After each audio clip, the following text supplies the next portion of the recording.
Hello दोस्तों।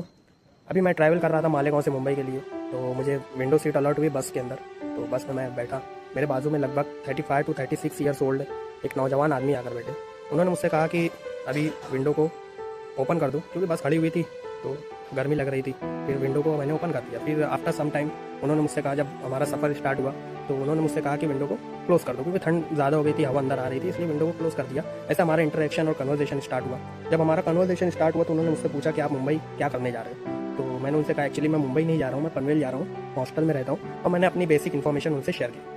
अब मैं उनसे उनकी इन्फॉर्मेशन कलेक्ट करता तो सामने से उन्होंने मुझे कहने लगे कि मेरी वाइफ जो है वो मालेगांव से बिलोंग करती है। अभी विंटर वेकेशन चल रहा था, इसलिए छुट्टियां मनाने हम गांव आए हुए थे, इतना चल रहा था। खैर, बात को कंटिन्यू करते हुए उन्होंने कहा कि मैं अभी फ़िलहाल अपने वाइफ और बेटर हाफ को मैंने और अपने छोटा बच्चा है एक 5-6 साल का, उसे मैंने अपने गांव में छोड़ दिया है। अभी मैं वापस अर्जेंटली मुंबई वापस जा रहा हूँ। तो मैंने कहा, क्यों भाई, क्या हुआ, क्या दिक्कत हो गई, अर्जेंट आप वापस क्यों जा रहे हो। तो उन्होंने कहा कि हमने काफ़ी साल पहले, 6-7 साल पहले, मेरे फादर और मैंने मिलकर एक फ्लैट लिया था हमारा खुद का मुंबई के अंदर, जो ऑफिशियली हमारा नहीं हुआ था, EMI पर हमने उस फ्लैट को लिया था।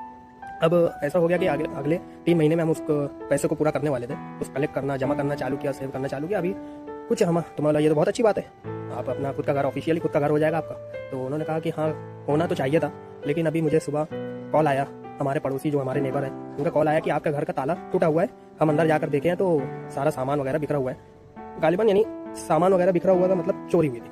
उनकी आवाज़ भी थोड़ा नर्म हो चुकी थी, आंखें नम हो चुकी थी। तो उन्होंने इस कदर मुझे बताया और बताने लगे कि यार लगभग 3-4 लाख रुपए घर में रखे हुए थे, जो हम फ्लैट को खरीदने के लिए यूज़ करने वाले थे। अब वो पैसे चले गए यार। अब मैं खामोश, और वो उनके आंख से आंसू गिरते ही चले आ रहे थे। सब ठीक हो जाएगा। और ज़्यादा मैं कुछ बोल भी नहीं सकता था, उसके बारे में ज़्यादा पूछ भी नहीं सकता था, इसलिए हमारा सफ़र कंटिन्यू चलता रहा। वो भी सफ़र में खामोश रहे, मैं भी सफ़र में खामोश रहा, क्योंकि उन्होंने अपने कानों से ये नहीं सुना था कि मेरे पैसे चोरी हो गए थे। उन्होंने अपने घर, अपने परिवार के सपनों को चोरी होते हुए सुना था। उन्होंने सुना था कि दोस्तों, बताने का मकसद सिर्फ इतना है कि जब आप ट्रैवल करते हो तो आपको आजू बाजू अपने क्या हो रहा है आपको पता चलता है, और कौन कितना दुख में है, कौन कितना सुख में है। आप जैसी ज़िंदगी, मेरी जैसी ज़िंदगी, कई लाख लोगों का सपना होता है जीना। हम जी रहे हैं, और हमारी छोटी सी ज़िंदगी होती है, उसमें भी हम किसी से गिला शिकवा कर लेते हैं, किसी से दुख हो जाता है, किसी से लड़ाई झगड़ा कर लेते हैं। माफ़ कर दिया करो यार, कितनी ज़िंदगी है, उसमें कई सारे दुख होते हैं। किसी भूखे को खिला दिया करो, किसी रोते हुए को हंसा दिया करो। काइंडनेस हमारे अंदर आनी चाहिए। और जब हम ट्रैवल करते हैं तो हमें चारों तरफ से किसी ना किसी की कहानियाँ सुनने को मिलती है। तो गिरते जा रहे थे उसके, कि मैं कुछ कर भी नहीं सकता था, और उसका सफ़र किस तरीके से बीता होगा मैं जान भी नहीं सकता। बस बी काइंड, बी हैप्पी, और फॉलो कर दीजिए इसे।